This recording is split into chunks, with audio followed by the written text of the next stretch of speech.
Wow, wow. Hey, what is it, like Wednesday? Where is everybody? Everybody's looking around, but where is everybody? Well, I'll tell you where everybody is. Everybody is in Texas. Everyone, all humans are in Texas right now, except for the humans that are right here.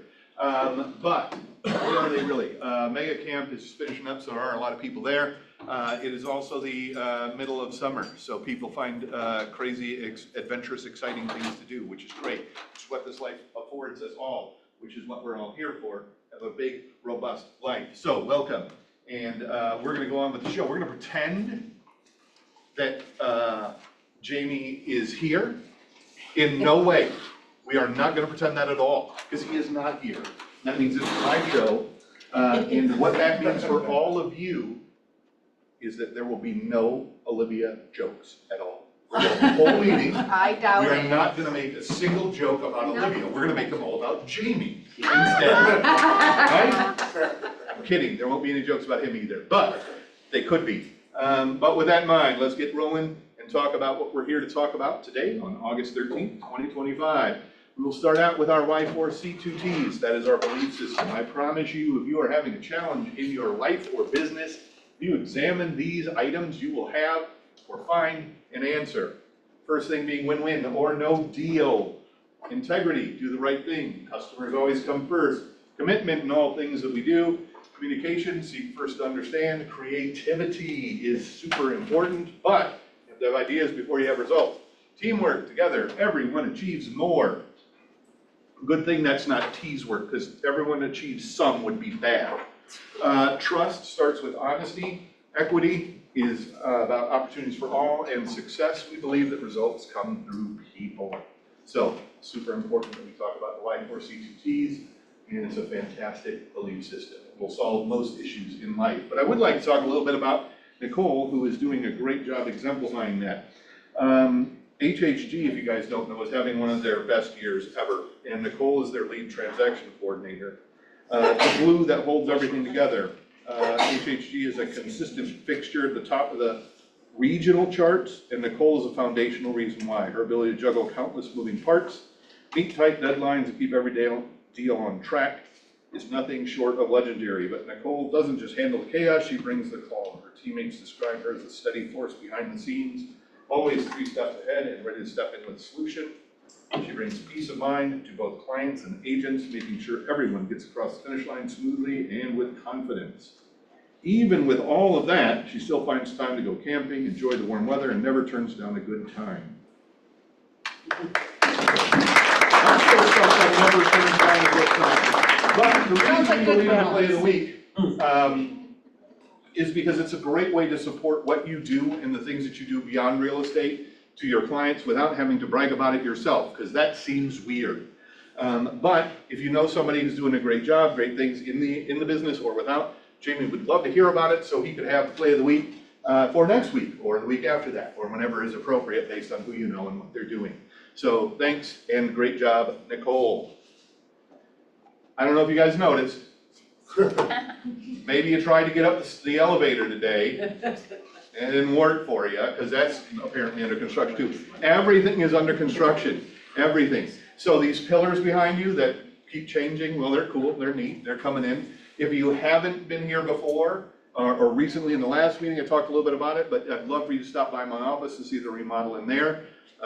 It's designed with our productivity agents in mind, so they can have a place to hang out and they can work as a team collectively. It's a great space, and they are able to take advantage of that at when it works for them. In addition, if you just want to hang out in there, that's cool too. I can shout at you over the wall just as easily. I'm pretty cool with that. But as you're looking through the office, you've probably already seen some of the work in the lobby has done a little bit of work there. There's a really cool new logo out there. And even people are using that as a great way to set a new picture for themselves and send it out and advertise the brokerage. So why not? Put yourself in front of the thing, take a sign, take a selfie. Hey, we're updating. We're looking cool. We're looking great. So construction is coming. More construction is coming. Please ignore the things on the wall. They're all over the place. So they're coming and going. If you've been back to the resource room, you might notice that's a little jacked up. The other day, if you could, anyone here could do me a huge favor. Sometimes I forget that you can't go out where you used to go out. Yeah. And I get stuck in there and I'm just kind of wandering around. You know, if you've ever had a Roomba, you get the idea. Just kind of let me out. That would be great. Or if you're like. Point you in the right direction. Yeah, I remember. Well, that only happens if I'm here after hours and somebody shut the light off on me, because then I just full smack into that thing and you'll hear that. But, at any rate, we are in the midst of a month of fantastic panels. Normally, if you were at a park or something, this would be crossed off, and there'd be a little dot here that says, "You are here," the big arrow, because that's where you are. And later today, we'll be talking to Pam and Krista and Tasha about all the great things they do to support their various efforts in their businesses. And we want to talk about how that both connects them to their community, their business, and how it helps them grow and develop as people as well. Next week, we've got some fantastic rookie folks. Kind of rookies, kind of a sense word. I mean, there's no real definition for it, but some very new people who are catching fire, as you will. Vanch, Jackson, and Will, special guest. Thanks, Will, by the way.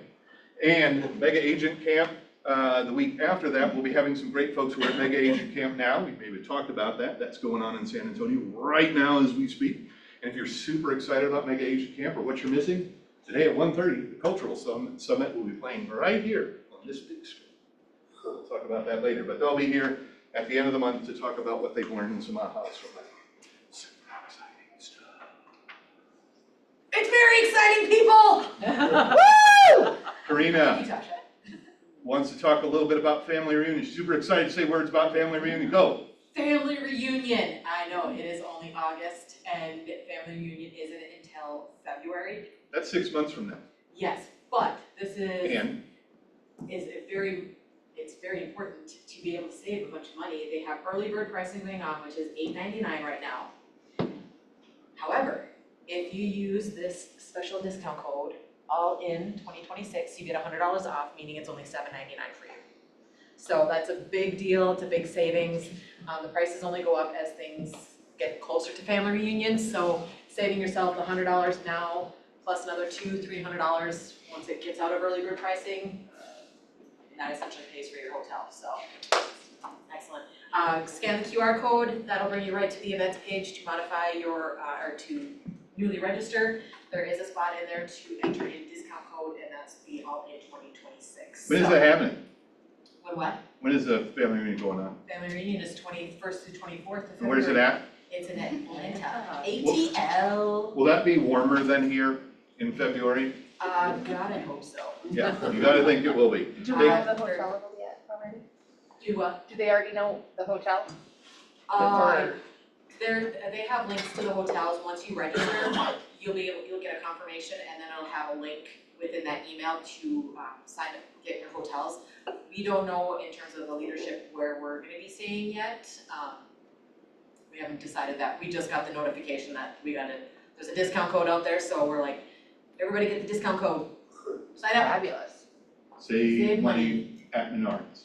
At KWPR. Oh, got that going for us. So, with that in mind, I want to talk a little bit about tech update. I haven't done one of these for a while, but there are some cool, fun stuff, and make sure I touch on those things. One of them is a blank screen.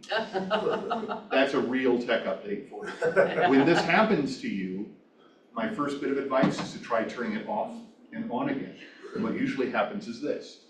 You get to talk about ChatGPT. So you may not know, you may have seen, but ChatGPT 5 has rolled out. A lot of people use ChatGPT. I know we get Gemini free. A lot of people use ChatGPT. So I'm going to talk about what has changed really quick from a realtor perspective. Smarter property descriptions and marketing copy. You can use deep reasoning. There's actually a button. You can say deep reasoning. It will take longer, it will think harder, and it will give you better results that are more context aware.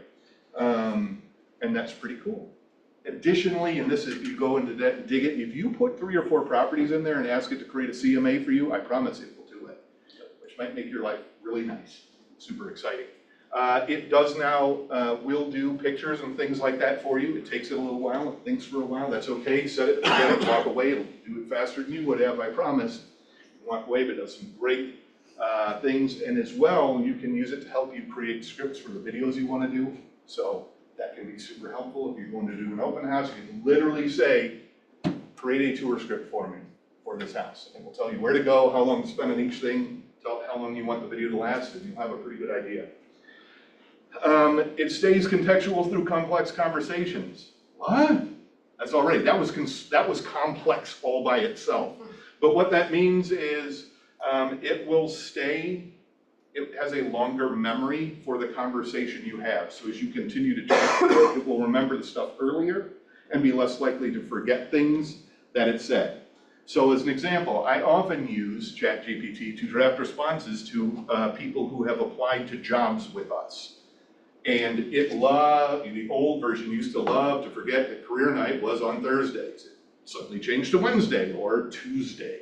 It now remembers that it's on Thursday night. It's very nice, super helpful, for me anyway. Generate market analysis and reports. As I talked about, you can use it to actually use the data. So the more data you input, comparisons and things like that, there's some fantastic prompts out there.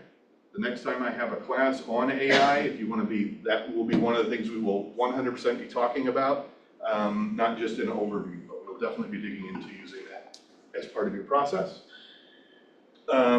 Personalized style, it's much better at adapting to new styles. If you've ever been to one of my previous AI classes, I've mentioned make it talk like a pirate, do it in King James Bible. It has a number of pre-built options now that will be very helpful in helping you determine how you want it to sound.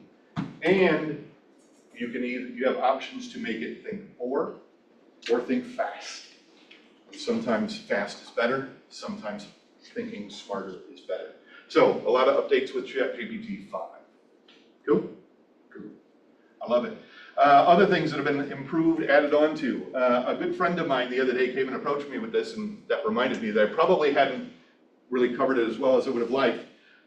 Administration, if you have a team in command, you now have the ability to set access levels independently for each person and for each applet. It used to be controlled by the system, and each person would go, oh, yay, I don't want this person to have that level, but I'd like them to have access to this. You can now do that within command, setting individual roles for each individual person, what they can have access to do and whatnot. If you're not in a team, it doesn't matter.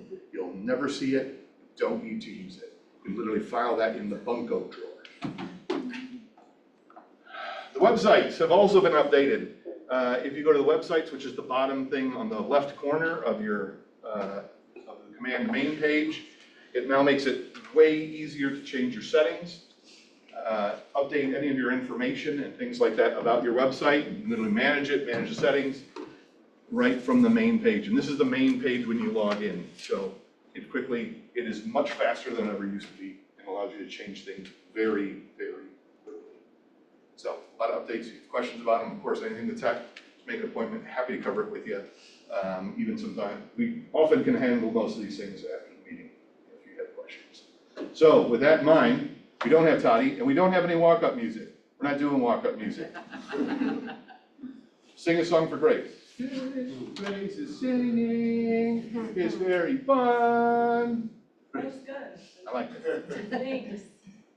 Okay, so here's an overview of August. I'll go more in depth about this week in the luau. Here's an overview for you of those panels that we talked about, and then Mega Camp, of course, is happening right now.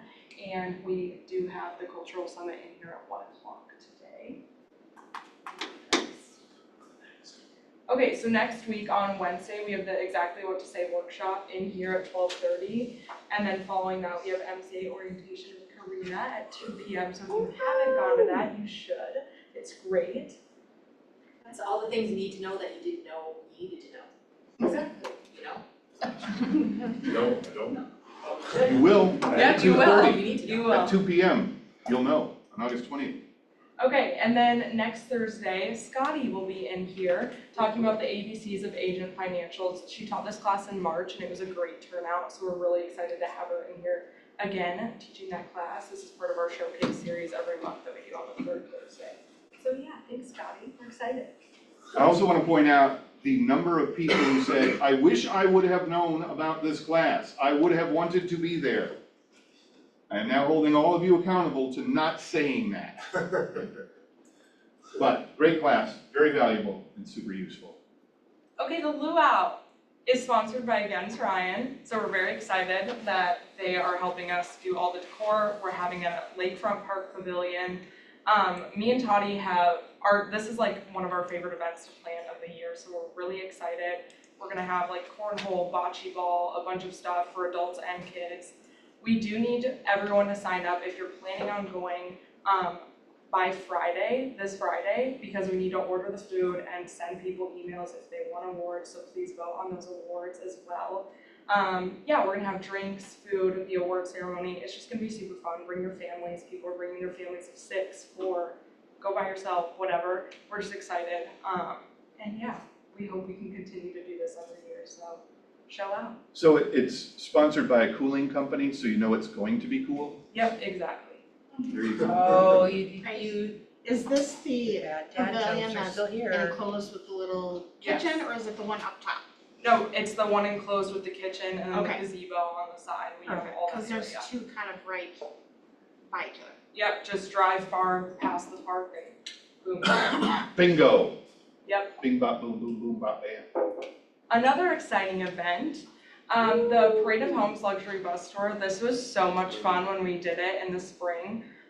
So we're actually getting 2 buses this time, or 2 limos, so that we can have more people. The sign-up's gonna be going live next week, so keep your eye out for that, but this is just to save the date. It's sold out in like 2 days, I wanna say, so make sure you get on that quickly. We're excited, we're gonna be catering food, drinks, we have sponsors for that, so yeah, it's gonna be a good time, so come. It's on a Friday. Yes.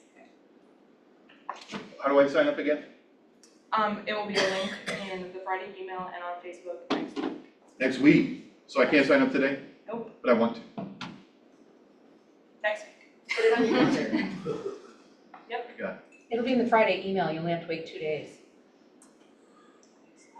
Right? Is that what you just said? Next Friday. Oh, next Friday's email, sorry, 9. 9 days. Set a calendar reminder for yourself, Friday. That's how many Sign up times for Ferris Bueller was absent. Yeah. 9 times.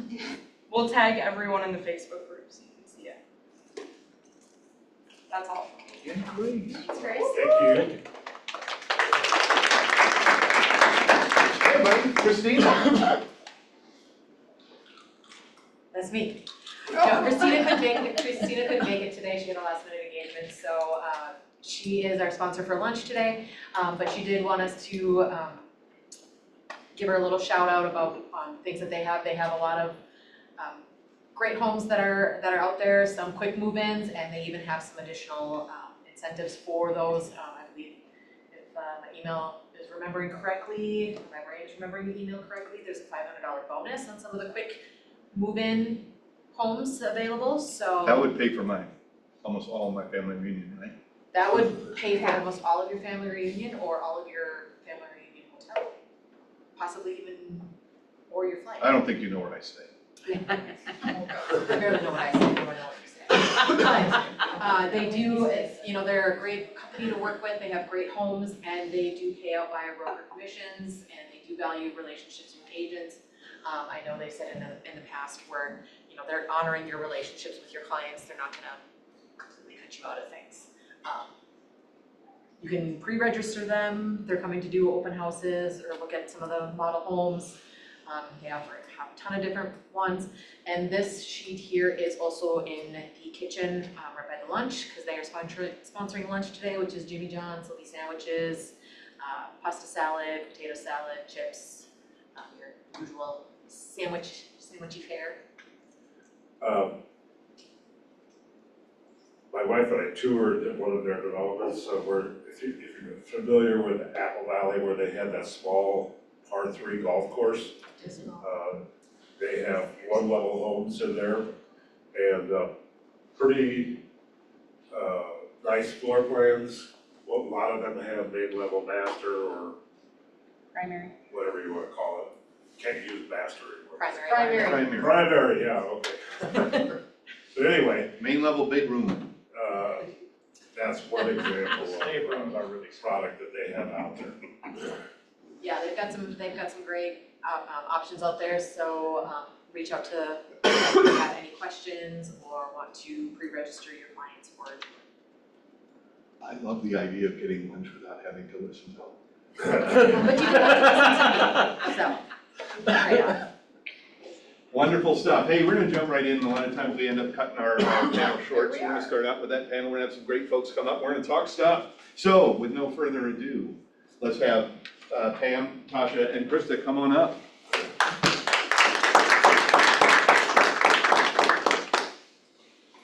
Also, I'll be, I like not having to balance on yes, Tall it's a picture. big Yeah. fun deal, right? We're just in the living room having a conversation with our closest friends.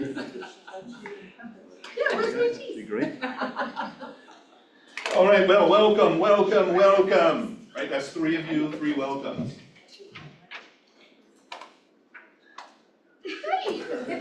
Engagement. So one of the things that Jamie really talked about and talks about a lot is creating followings worth following. And that's something that he's seen a lot of agents do, but it's particularly each of the 3 of you have a really strong background in this. But I'm just going to ask several questions and kind of talk through that so that everybody can kind of understand what we're talking about, how we get there. But I think the easiest thing and the best place to start, since we have some new faces in here, is to talk a little bit about who you are and why you even got into real estate. Pam, why don't we start with you? Tell us about Pam and why you got into real estate. I don't know what you want to know about me specifically, but I can tell you why I got into real estate. You know, I thought about getting into real estate for many years, probably a 20-year thought process before I actually did it. Mainly held off on that because I was a single mom of 4 kids and I had to have an income, right? And we all know that real estate is up and down and it's not always consistent. And so I had that fear. But what intrigued me about real estate all those years was how, I don't know, finding people a home, you know, it's from the heart. It's really just not a roof and walls, it's a place to call home, a place that can be stable and help people grow. I don't really know how to explain that. But I've always liked helping people all my life, even as a child. And I always thought that would be really cool to be able to help people get into a home they can call their own, or a place where they can grow their family or whatever it is. And so finally, when I was in my late 50s, I said, just do it. I think one of the things I think is really interesting about that, and I think especially as I'm working with our newest agents, is it's difficult to articulate that. Yes. But I think if you can emote it, that's just, and perhaps more valuable in a conversation with someone who's an interested client. How about you, Tasha? Who's Tasha? How did you get into this crazy business? Times it. Good morning. I am Tasha Wells, your friendly neighborhood realtor. I live in Apple Valley with my husband, Eddie. We raised 4 children in the Egan, Savage, Apple Valley area. They're now 24 to 34. And we also have 3 grandchildren with a 4th on the way. I chose to get into real estate. Well, I fell in love with real estate when I was a senior in high school. My mom worked for a local builder. I watched a cornfield across the street from my house and high school go into a housing development. And that was pretty neat to watch. Fell in love with some of the models and absolutely wanted to do that. So I thought, oh, I'm gonna get my real estate license while I finish high school. That didn't happen, okay. And everybody should be very thankful that didn't happen because I would not have been very good at that age. So started raising our kids, worked in the customer service industry and restaurant industry, and a friend of mine said, would you like to do some model sitting for me? I said, sure. So I started getting back into real estate through that. She said, Tasha, you're underemployed. I said, well, I know, but I need a consistent income. I'm raising 4 children. So got got my real estate license at the same time that our boys graduated from high school.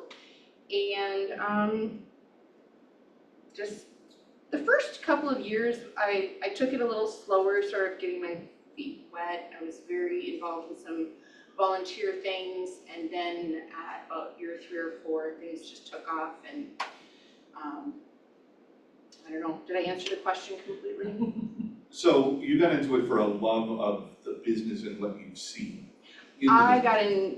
got into it because I absolutely fell in love with houses, and I love people. And so building relationships and marrying people with their homes, you know, you can walk into a home with your clients and you just know, this is their house and we're gonna make this happen. Or you walk in and you go, ugh. You're like, nope, this isn't their house. Sometimes they think it's their house, and you walk them through those things they said they wanted, and then they come to the realization by the time you leave the house, oh yeah, maybe this isn't my house. But so marrying people and homes has been, it comes natural. And so I just knew, having fallen in love with real estate at a young age, I just, Makes sense. yeah, love people, love houses, and we make really good money for what we do.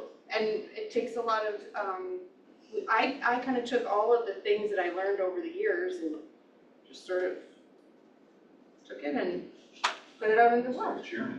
Yeah. Awesome. Krista, tell us about Krista, how you Well, got into real estate. I've Was got- there even real estate back then? She invented it. Well, I didn't get into it for a love of real estate because I didn't have a clue what real estate was. My son was born in 1984, and after I had a 4-month paid maternity leave, I said, I can't drop him off at 6 o'clock in the morning and pick him up at 6 o'clock at night. That is not being a mother. So I quit, and I was home for 2 months and bored out of my mind, since I've worked since I was 13 years old, because I've loved to.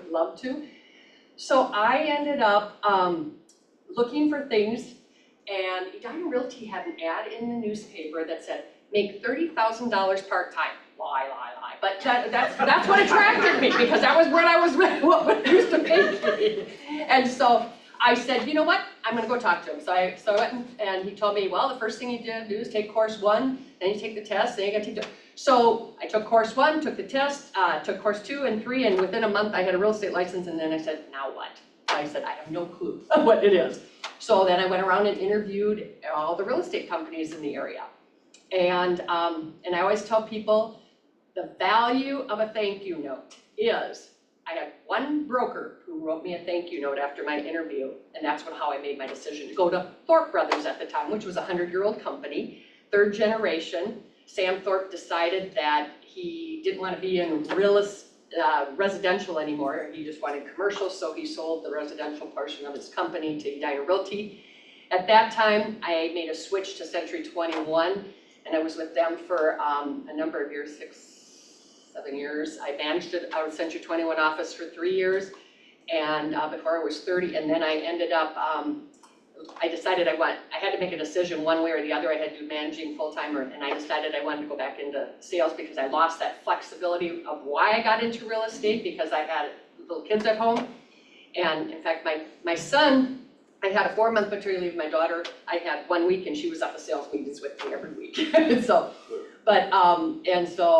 I got into it, basically, I had no sales background, had never had a sales job. My background was engineering, and I just fell in love with the whole aspect of it, the investing part of it, my background, I loved new construction. I was involved with new construction with a small builder for 10 years. I've kind of done all aspects of it, from first-time home buyers to lots of seminars, first-time investor seminars, as well as now I say the majority of my business is 80-plus-year-olds, helping a lot of them downsize, just because that's what I put my parents through 10 years ago, and now it's the next step, going to senior living and all that kind of thing. So it's kind of the whole gamut, and so my just educating. I love the education part of it, helping the clients understand the process and what they're going through and helping them find that. I work with so many, I've got a ton of 3-generation families with kids, parents, and in between and that kind of thing. And so most of my business is referral and past clients. That's pretty awesome. But correct me if I'm wrong, you worked for Century 21, but left before the 21st century. I did. Okay.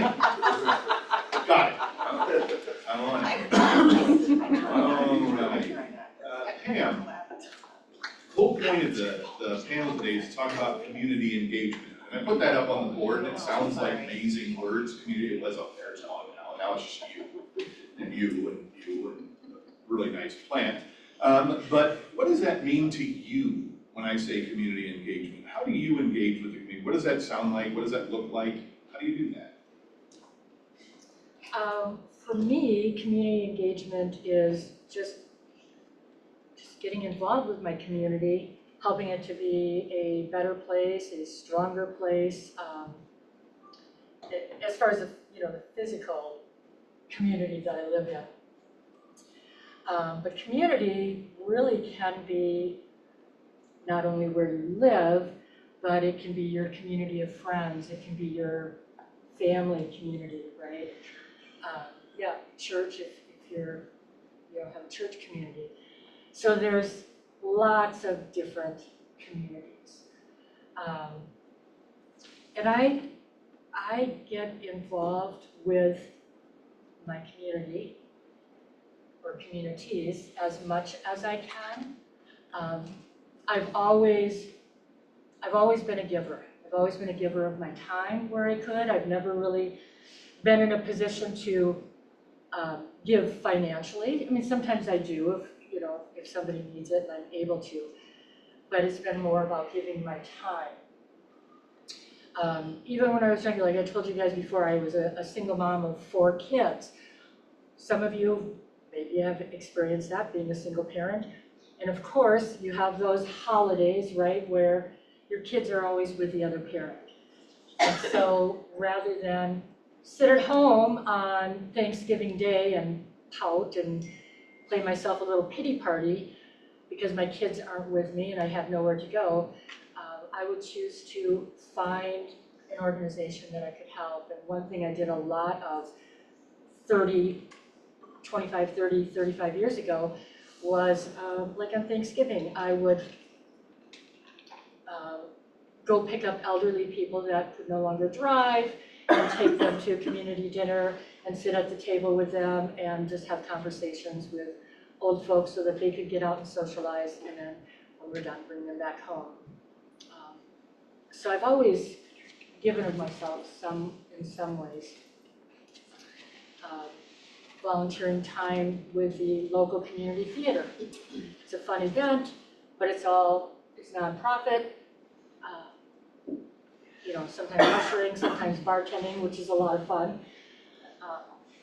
Just things like that, helping out with the local animal shelter, because I'm a huge animal lover, all animals, mostly dogs. I have 4 myself right now.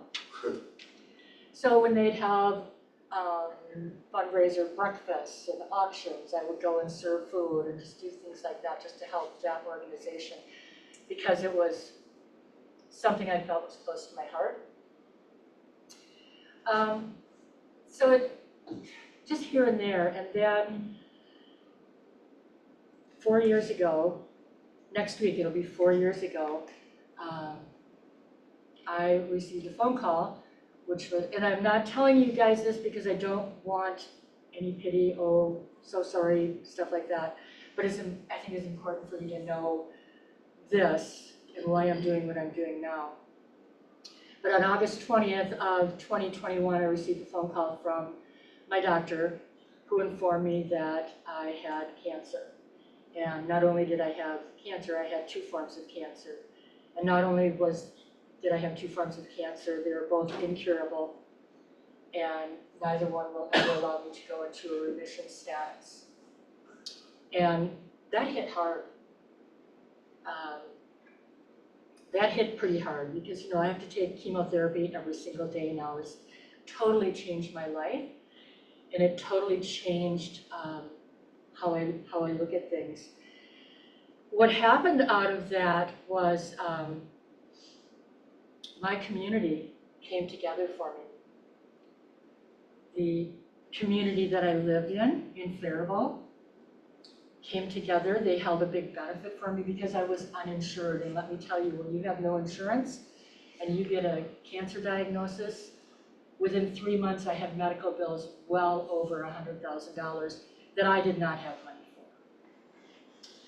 for. So the community came together, other agents, colleagues that I worked with, other agents in other offices, my family, my friends, complete strangers.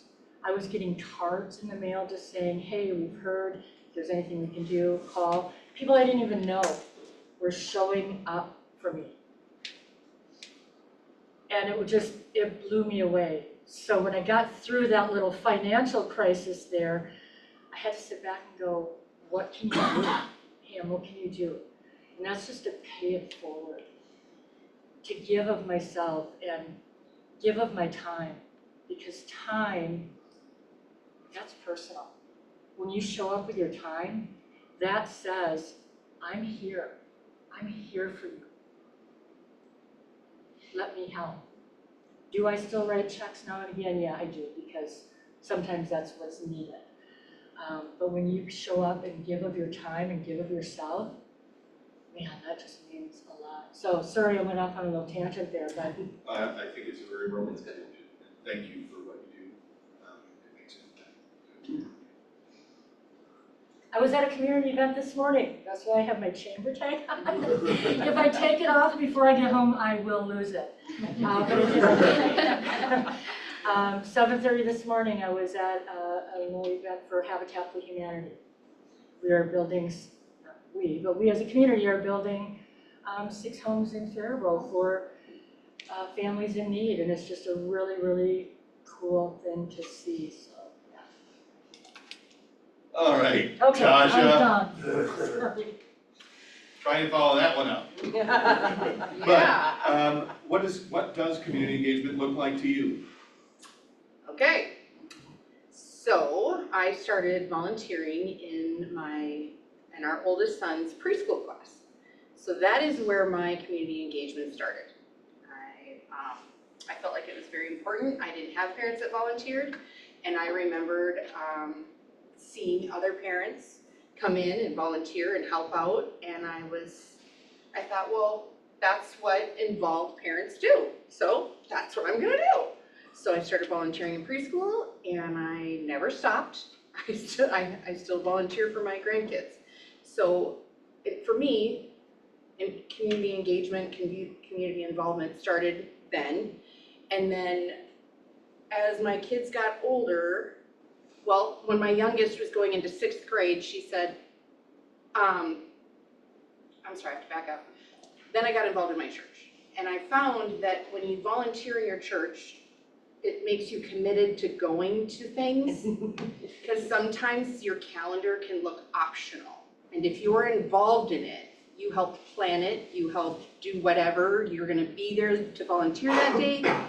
It's no longer optional, you're committed.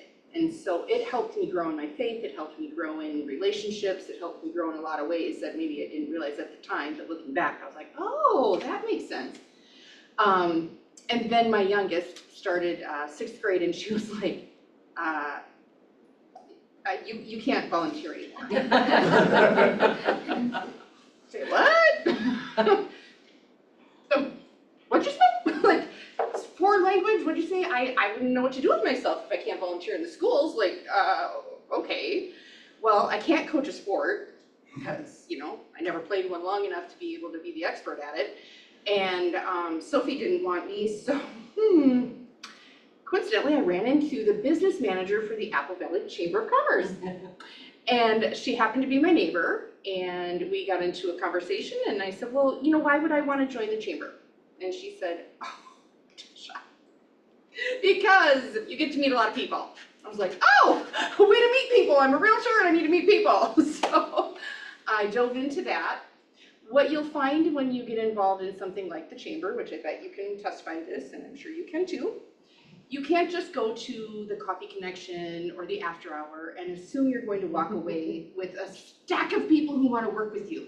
It doesn't work that way. You go in, you get involved, you find the things that speak to you, like being an ambassador. What does that mean? That means that you walk around and look for the new people. What happens when you look for the new people? Well, you connect them to the other new people and you connect them to the people that they need to know. So connecting happens to be one of my gifts, and so that was where I plugged in first. Then they said, we're gonna have a gala, do you wanna help plan it? Oh, shucks! I have to plan a gala? I get to help decorate and make things happen? Absolutely, I'm in.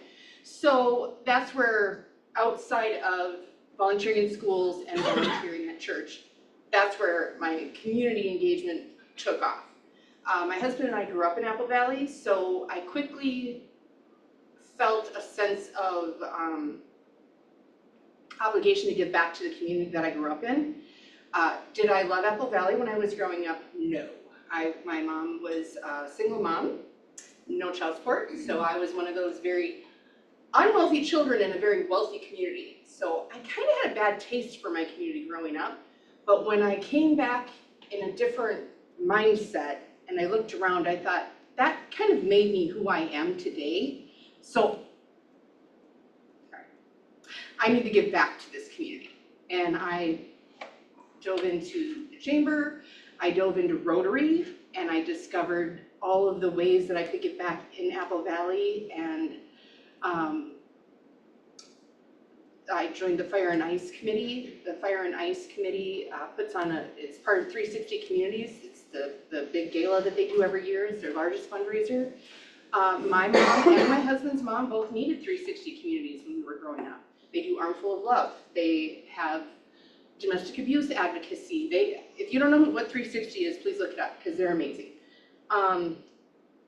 All things that were close to my heart. So I dove into that, and then so the Fire and Ice Gala led me to Rotary, and also Sophie let me back into schools. That was nice. So I did that for a little while too. So engagement for me means, community engagement means you're looking around your community and looking for the needs that have to be filled. And if it works for you, if it isn't taking too much time from your family or your business, then that's what you do. If somebody asks me what my hobbies are, I would tell you I'm a professional volunteer. I don't really have any other hobbies. I try, maybe live music here and there. You can count walking.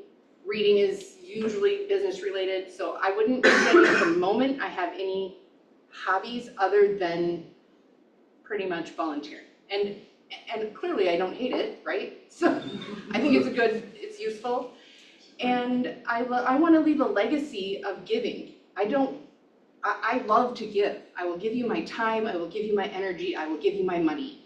As long as I can pay my bills and the things that need to happen, I'm writing a check. And because I grew up without that ability. So, does that answer that question? It does. It's a nice follow-up too. I was looking, but I mean, you're right there. We're driving home. Now, Krista, you've got the tough stage. Because you gotta be, on par with both of them. Yeah, well, and it's a little different. I grew up with volunteering since I probably could walk. My parents have been huge volunteers. In fact, they both retired at 55, and they volunteered for 30 plus years after that. They're in their 90s, and they probably still would be if my dad didn't have dementia. But so I grew up with a mother who was extension agent for Dakota County. So I got dragged all over my whole life, all over Dakota County. I was very active for 10 years in 4-H, which is all about community service and doing a lot of that kind of stuff. So I grew up with that. I grew up with a church that we did a lot of community. And once my kids were around, they also were involved in 4-H. They were also involved in church a lot. And so we were always doing mission trips or different types of volunteering. So my life has been, in fact, I would say right now, I probably volunteer more than I work. And so I am very involved now. It just changes a little bit what you volunteer at, that kind of thing. Because right now I'm very involved with the Elder Resource Association. I'm on their board. I'm very involved with Hope for Tomorrow, which is mentoring 8th graders. I'm on their board. And I don't know if I gotta get some off of some of these boards pretty soon, but, and then I am very involved, if not more so, even with my church, with the Purposeful Retirement Group. And with that, it started with telling my minister I was doing a downsizing class at my office, and he said, we need to have you do that here. And so now I do a monthly downsizing class at my church. And so that's what's really prolonged for the last 10 years, because it started with my parents downsizing them from the farm to a townhouse.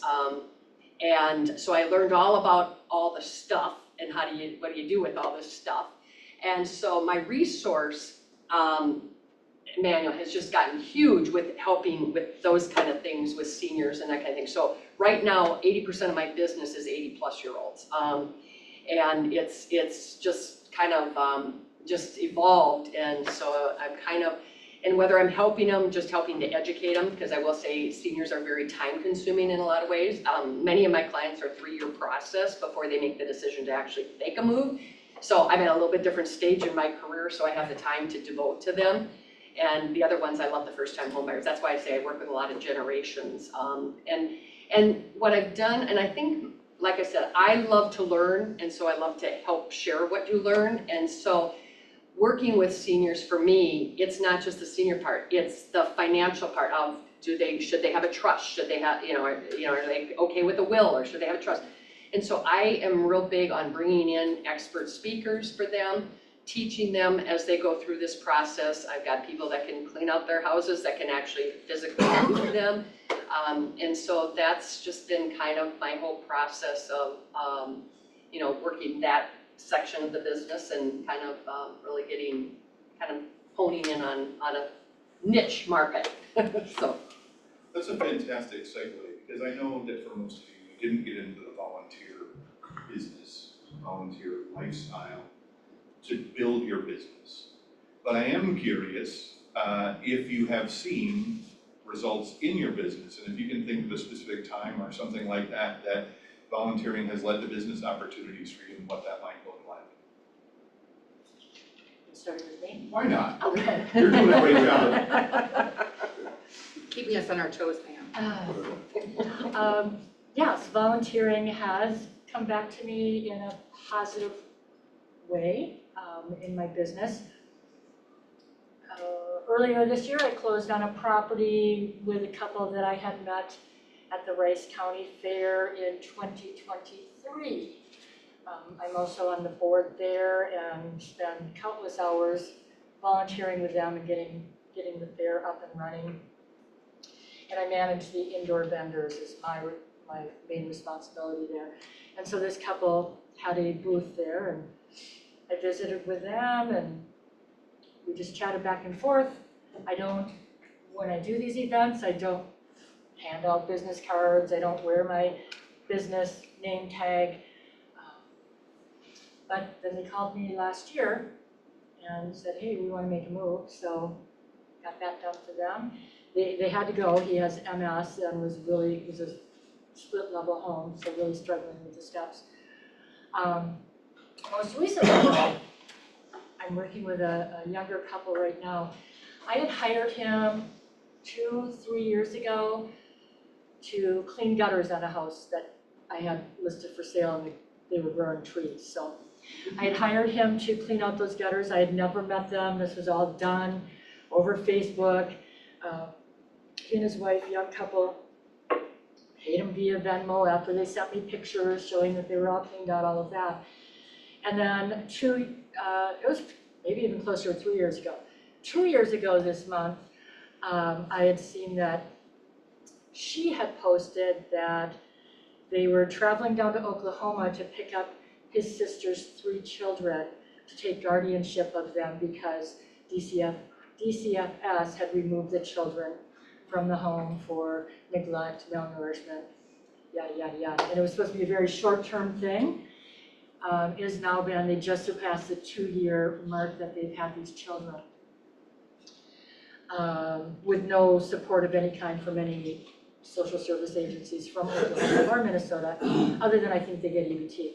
But anyways, long story short, she had to quit working so she could help raise these children.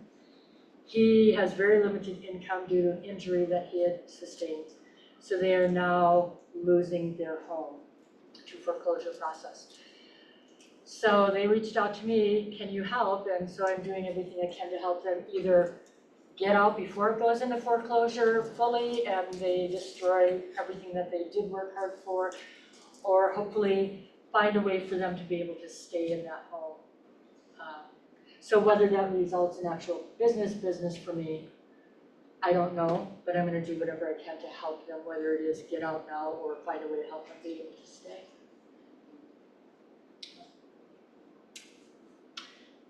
So directly from having volunteered, yes. If I look at my transactions, all my closed transactions, they are referrals or people who I have met through the different organizations that I volunteer through.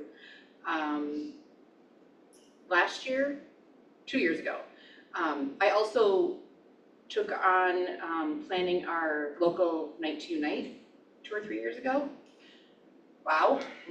I don't wear my name tag, I don't wear anything that says I'm a realtor. 1 year, there was a committee of us and I sponsored the bounce house, so I did put my very small sign by it, but I just didn't feel good about that. So I think through conversation, people will know who I am and what I do.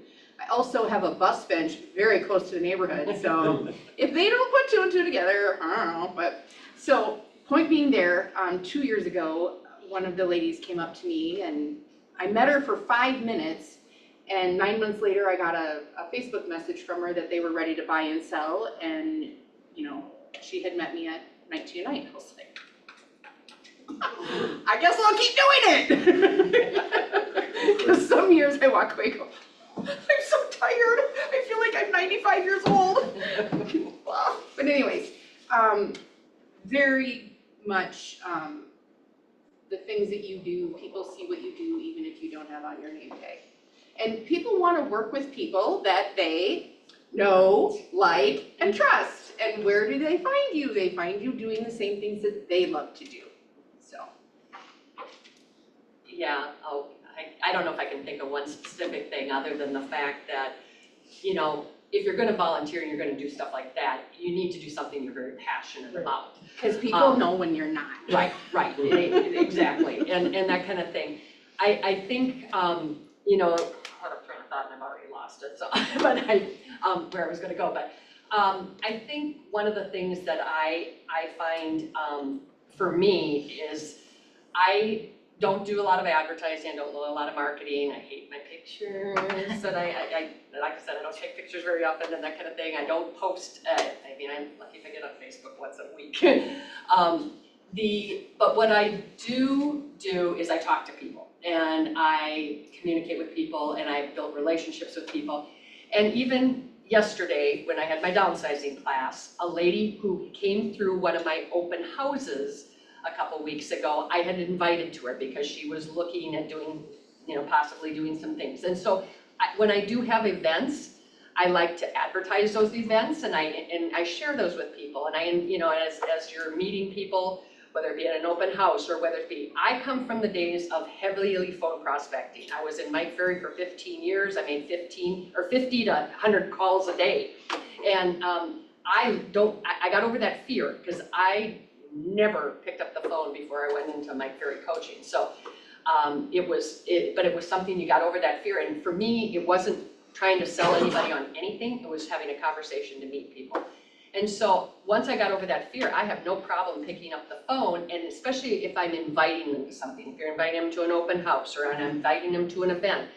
Now, most of the people I always contact now are in my database. So they're people I've either had a transaction with, they're in my sphere. I was in many networking groups over the years. I was in BNI, I was in Grapevine, I was in, I even started my own ones because one of the ones went out of group, and I had a bunch of contractors and people who did work for people, and we would meet at 7 o'clock in the morning, and we ended up meeting in our office when we were at the old Keller Williams office and that kind of thing.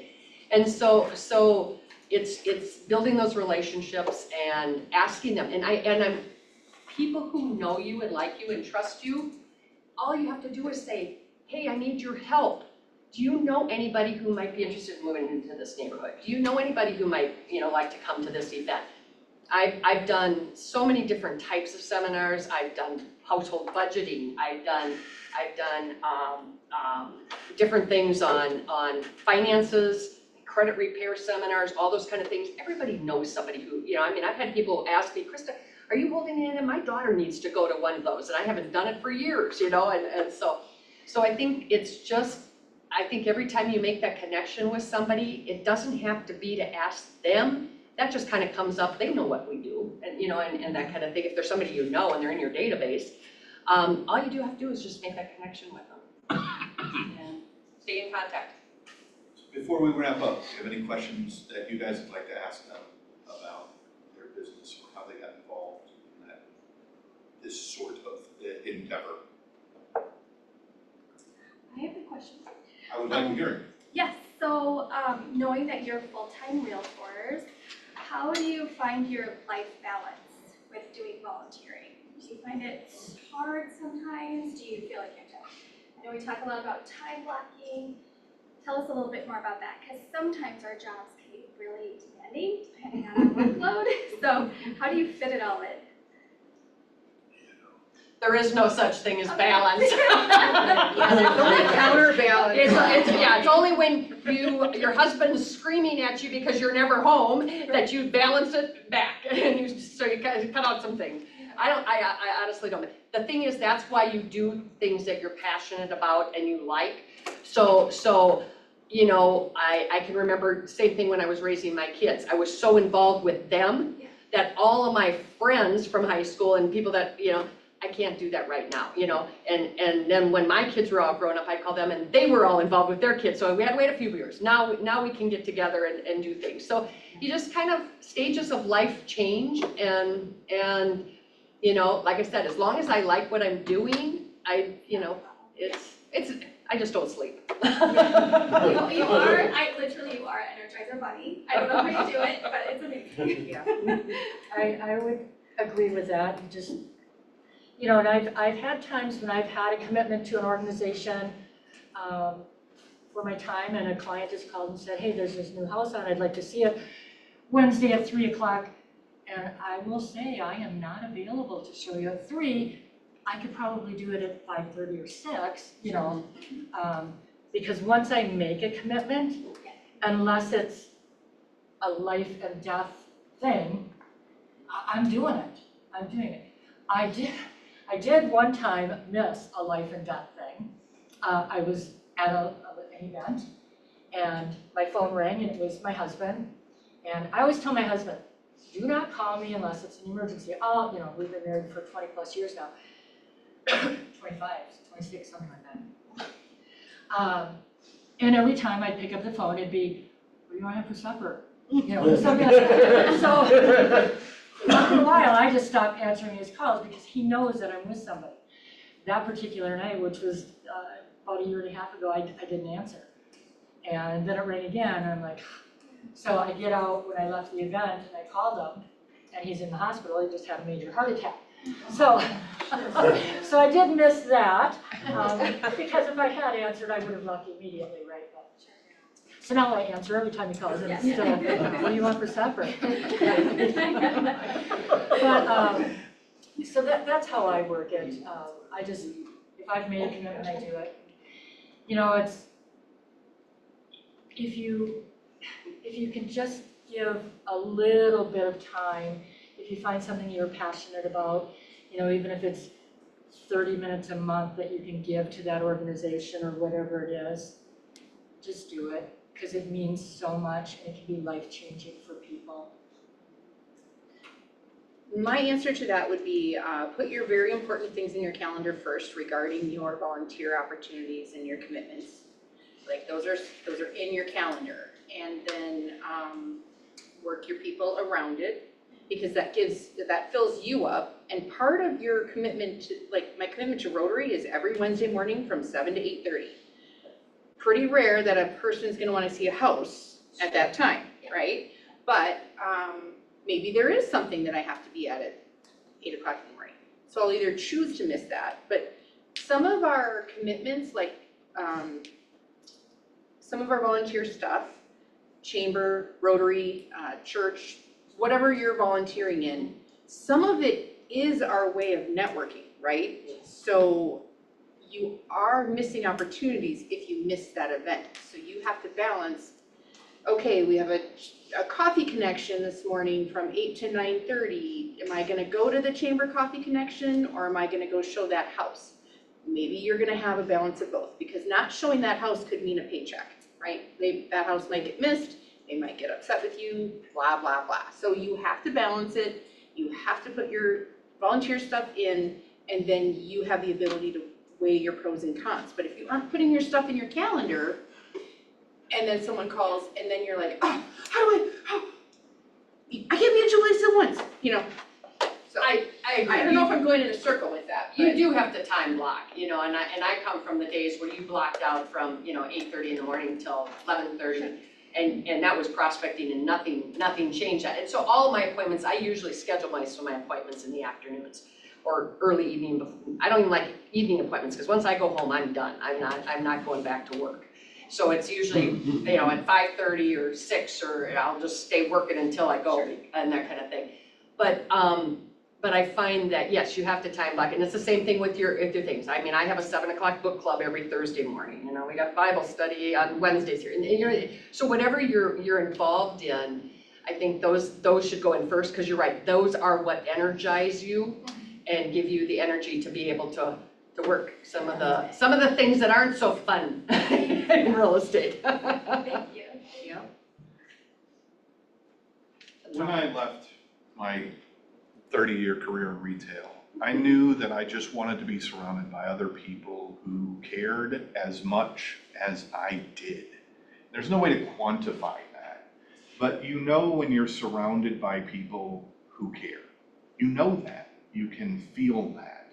And the impact that a profession like this allows you to have, should you choose to exercise that opportunity, is important and tremendous. And it is amazing to be surrounded by 3 people like this who truly give freely of their time without the expectation of financial reward or gain. None of the stuff that they have mentioned you see on their Facebook. They don't advertise that. That is one of the reasons why we believe so heavily in the play of the week, is people don't know, and they don't do it for that reason. And that's okay, because that's cool. But the other part of it is that they do these things because it does fill their cup. And as Tasha mentioned, it's also part of their legacy. What are they teaching their family, their children, their community about what it means to be a person? And it's incredible to be surrounded by people like this. So if we could give them all a huge hand. Thank you for coming out.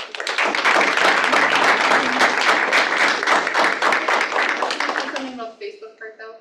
I actually do put a lot on Facebook, but it's not about, hey, look at me. It's about, hey, there's this event. Hey, there's this thing. And I'm constantly trying to create awareness for different things. And I'm just gonna say that I had my class reunion 2 weekends ago, and I had no idea that, we put it out there, right? We put this stuff out there, and I had someone that I never talked to, I know nothing about her on a personal level, come to me and say, Tasha, keep doing what you're doing, because you inspired me to get involved in my community. And now I'm in the Woodbury Chamber, and I'm in the this and the this and the this.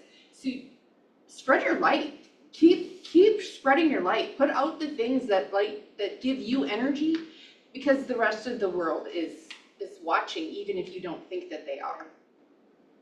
So. Cool. Absolutely. Sharing your light, no candle ever dims by being shared to another. That's right. Thanks again, ladies. And so thanks for coming, everybody. Yeah. Eat up, have good times. See you all next time you're on the field.